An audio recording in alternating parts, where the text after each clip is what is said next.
Hey guys, welcome to the Liberal Hive Mind, a channel solely focused on exposing the abundant hypocrisy of the left. Just when you thought California could not get any crazier, or specifically for this video we're talking about Los Angeles, the LA government says, hold my beer, we're not just crazy, we're complete lunatics. People are fleeing California at record rates. I mean, the word California these days has become a punchline. Even left-wingers rag on the place. It's become so crazy, so unsafe. I constantly see apolitical people, non-political celebrities or YouTube creators talking about how they don't even leave their homes anymore. They don't go to downtown Los Angeles anymore because it's become such a complete disaster zone. People regret moving there, they want to leave. And with that, you would think that these California government officials, these people making all the policies, would maybe take a hint and think, hey, if all these people are leaving and calling us crazy, maybe there's something to it. Maybe we should start to look at ourselves and try to find a new direction or change what we're doing, but of course not. California officials never do that. They double down and they continue to prove everybody wrong. When people say I've seen it all and nothing surprises me, well, they say you haven't seen anything yet. There are surprises to come. And man, this most recent CNN report shows exactly what I'm talking about. Los Angeles is losing population. The real estate prices to a certain extent have stagnated, while other places are experiencing booms because people are just leaving. They have a U-Haul truck shortage because so many people are leaving. And it's not just people leaving, but businesses are leaving because they cannot thrive, they can't survive anymore. Of course, the biggest story was 17 Walgreens closing up shop and just getting out of Dodge. And Los Angeles' response to all of this, to make life so much easier for small businesses, and even big businesses, is to push their new policy proposal of forcing hotels and motels to house homeless people, and in many cases, mentally unstable homeless people, in hotels,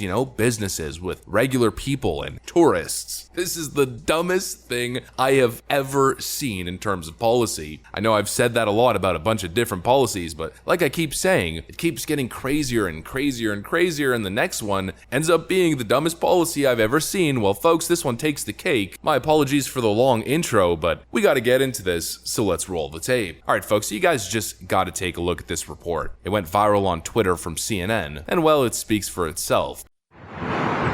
In Los Angeles County, more than 60,000 people are homeless on the average night, and more than 20,000 hotel rooms lie empty on the average night. See where this might be going? It's insane. It isn't going to solve the problem. We think this is one part of the solution. By no means do we think this solves the homelessness crisis. But do hotels have a role to play? Of course they do. So the union he leads, which reps hotel workers, gathered enough signatures, and Angelenos will vote on a bill that would force every hotel in town to report vacancies at 2 p.m. every day, then welcome homeless people into those vacant rooms. Honestly, would you check into a hotel knowing that the chance of your neighbor to the left or right is a homeless individual? What services would be provided remains unclear. Also unclear the funding, and hotels would be paid fair market rate. It's up to the city. I mean, they did it during Project Roomkey. The pandemic-era program now winding down that inspired this bill by placing more than 10,000 people in hotels that volunteered. Sean Bigdelli among them. Well, first of all, it's a blessing. It's a great room. The technology is not up to par, but, what technologies do you have in a tent? This bill would also force developers to replace housing demolished to make way for new hotels, and hotel permits would be introduced, as well as making every hotel from a Super 8 to the Biltmore accept homeless people as guests. I don't think that's a good idea.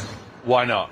Maybe for some, but there's a lot of people with untreated mental health, and some people do some damage to these poor buildings, man. This happened in Manoj Patel's motel. And she marked all walls, curtains she burnt. Thank God there was no fire. Even marked the ceiling. Opponents of housing the homeless in hotels fear this, and fear tourists could be put off from even coming to LA. I wouldn't want my kids around people that I'm not sure about. I wouldn't want to be in an elevator with somebody who's clearly having a mental break. The idea that you can intermingle homeless folks with paying normal guests It just doesn't work out. We don't want to head backwards into the segregated South, but that's kind of the language that they're talking about. There's a certain class of people, less than humans, animals they almost describe them as, to be honest with you. They don't seem to understand who the unhoused are. We're talking again about seniors, students, working people. That's who the voucher program would benefit the most. Now look, this policy most likely is going to get shot down. The people are going to vote on it. I would be very, very surprised, even in California, even in Los Angeles, that this proposal would go through. I mean, it's possible. I'm not going to claim that it's impossible that it passes, but I highly, highly doubt it, even for Los Angeles. Whether or not the bill passes is irrelevant. The fact that this is even being treated seriously, the fact that this is being presented to the city as a viable path forward, as an option, shows you exactly what people are saying when they talk about California or these lunatic proposals in the state of California. Housing mentally unstable crack cocaine addicts and meth addicts in private businesses, in hotels, forcing them to house them, where most likely these people who are going on crazy benders are going to trash the hotel rooms, urinate all over the floor, leave needles all over the place, people probably falling asleep in the hallways, people going through meth-induced psychosis, going absolutely crazy, while regular tourists and regular people are just trying to go about their day. What I'm describing sounds like a nightmare. We're talking about injecting Skid Row into normal everyday society, into hotels, and into the world of tourism. And this is a legitimate idea that's going to be voted on. How? How does that make the floor? How does that make the cut? Who is even writing this stuff? I mean, already California tourism is not what it used to be. It used to be one of the most desired locations to travel in the world. And slowly but surely, it's just getting such a bad reputation that people don't want to go there anymore. And knowing that, politicians in Los Angeles are pushing a proposal that's going to absolutely devastate the hotel and tourism industry. Who's going to want to travel to California if your hotel neighbor is going to be Hunter Biden and his friends on a 14-day crack cocaine bender, absolutely losing their minds? Liberals are not living in the real world, folks. They're living in some sort of weird fantasy utopia. And no wonder everything they touch, well, turns to crap. Donald Trump said it best himself.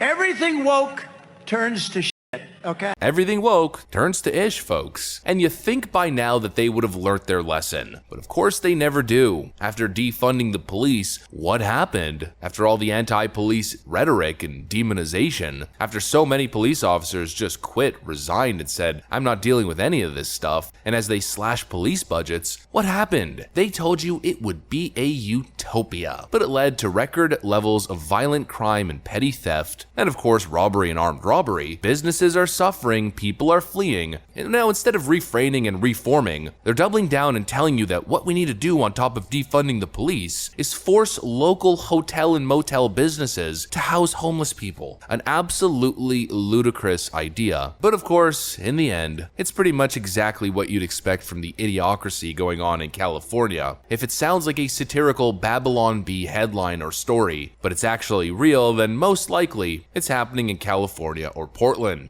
These people have completely lost their minds, and I don't know how California residents are not outraged at this point. Vote blue no matter who brainwash is certainly a very, very powerful psychological effect. But that's what I got for you guys. Hopefully you enjoyed it. If you did, make sure to leave a like and possibly subscribe to the channel if you're up for it. I'm gonna get back to work. I want to thank you guys for watching, and I'll see you on the next one.